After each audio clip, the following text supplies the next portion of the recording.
আসসালামু আলাইকুম, কেমন আছেন সবাই? আশা করি সবাই ভালো আছেন, সুস্থ আছেন। আজকের এই ভিডিওতে ডিএসএলআর ক্যামেরার খুবই গুরুত্বপূর্ণ একটা বাটন নিয়ে কথা বলবো, কিউ বাটন।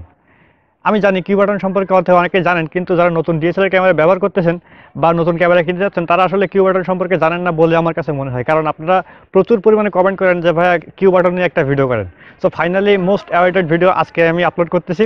সো আজকের ভিডিওতে আমরা কথা বলবো যে কিউ বাটনের কাজ কী এবং এটা কখন আপনারা ব্যবহার করবেন। এটা কিন্তু খুবই গুরুত্বপূর্ণ একটা জিনিস। প্রত্যেকটা ফটোগ্রাফার যারা ডিএসএলআর ক্যামেরা ব্যবহার করেন তাদের প্রত্যেকের এই বিষয়টা সম্পর্কে জানা অত্যন্ত জরুরি। তাই ভিডিওটা অনেক বেশি গুরুত্বপূর্ণ হবে, না টেনে সম্পূর্ণ শেষ পর্যন্ত দেখার অনুরোধ রইল। Welcome back guys, fantastic tech and photography চ্যানেলের নতুন একটি ফ্যান্টাস্টিক ভিডিওতে আপনাদের সবাইকে স্বাগতম। যারা এখনও পর্যন্ত আমাদের এই ছোট্ট চ্যানেলটিকে সাবস্ক্রাইব করেননি, তারা মিষ্টি করে নিচ থেকে আমাদের চ্যানেলটিকে সাবস্ক্রাইব করে দিন। কারণ আপনারা সকলে জানেন আমরা রেগুলারলি ডিএসএলআর ক্যামেরা সংক্রান্ত সুন্দর সুন্দর ভিডিও আমাদের এই চ্যানেলে রেগুলারলি আপলোড করতেই থাকি। সো যখনই আপনারা আমাদের চ্যানেলটিকে সাবস্ক্রাইব করবেন, তখন আমাদের যে ভিডিওগুলো থাকবে সেগুলো আপলোড করার সাথে সাথে আপনাদের কাছে নোটিফিকেশন পৌঁছে যাবে। চলেন কথা না বাড়িয়ে মূল ভিডিওটি শুরু করা যাক।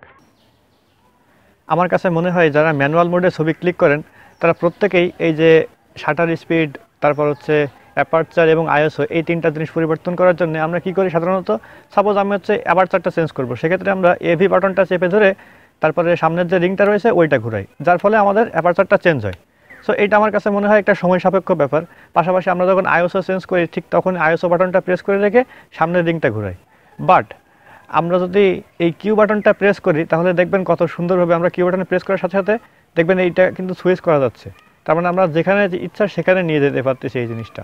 তো যারা বিগিনার রয়েছেন তারা আমার কাছে মনে হয় এই জিনিসটা জানেন না, হয়তো অনেকে এই জিনিসটা জানেন, বাট যারা নতুন ভাইরা রয়েছেন আমাদের ডিএসএলআর ক্যামেরা সম্প্রতি কিনেছেন তাদের জন্য আজকের ভিডিওটি তৈরি করা মূলত।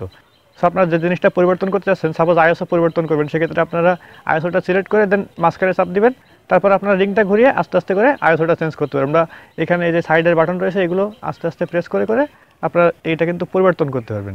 ঠিক একইভাবে আমরা যদি আরও একবার কিউ বাটন প্রেস করি, দেন আমরা নিচে যেসব সেটিংগুলো রয়েছে, যেমন এটা হচ্ছে এক্সপোজার মিটার, এটা নিয়ে কিন্তু আমাদের চ্যানেলে একটা ভিডিও রয়েছে, আপনারা জানেন এটা খুবই গুরুত্বপূর্ণ একটা জিনিস।